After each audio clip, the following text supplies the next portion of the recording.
Alcohol. Alcohol. Alcohol. Marijuana. Codeine. Vicodin. Percocet. Coke. Crack. Crystal meth. Xanax. Cocaine. A lot of cocaine. Ecstasy. Heroin. Heroin. And heroin.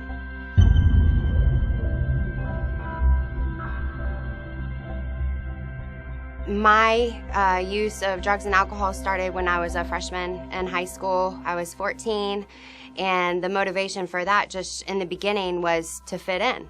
I felt like I had to be something I wasn't, somebody who I could never obtain or live up to. The expectations of my parents were so high, and I kind of gave up. Started drinking in college because it was a cool thing to do. Started smoking weed because it was the cool thing to do. Beer here, beer there. Pot here, pot there. Met a guy.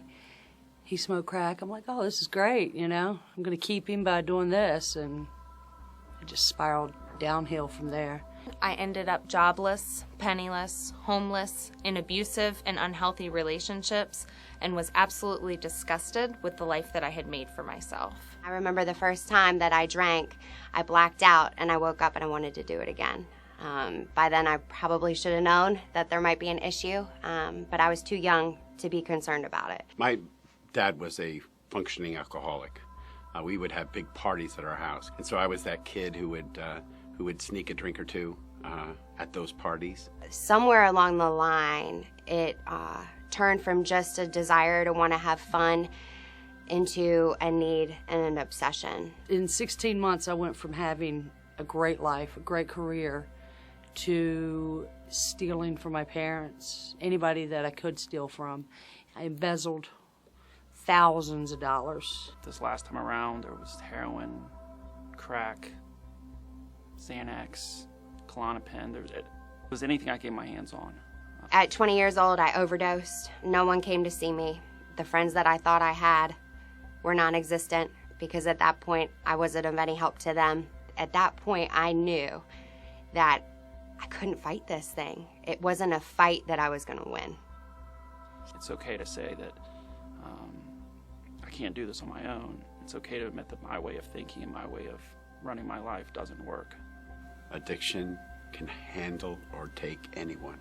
I was completely ignorant to the fact that addiction was a disease. That concept was completely unfamiliar to me, and I didn't want to accept it. I had a 1,500-member church. All that was taken away from me.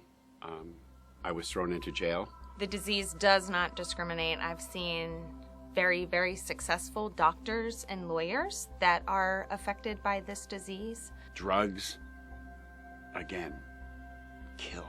They kill you as a person. They'll kill you as a human being. They'll kill you as a daughter, a son. They'll kill you as a mother or a father. They'll kill you. My best friend overdosed and died. And that didn't even stop me.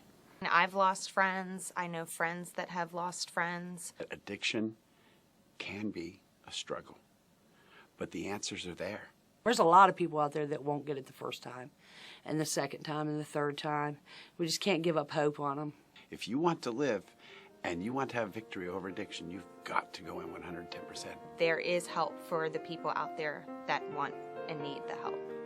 If I knew then what I know now, I would have accepted the fact that addiction is a disease and it's not a moral deficiency. I would have surrendered to the disease of addiction earlier and sought help earlier in my 20s. This is something that you can take and stop right now. I would have realized that, it's okay to ask for help. To find out what I know now, What I know now, Visit roadtorecovery.info. roadtorecovery.info. roadtorecovery.info. please visit roadtorecovery.info.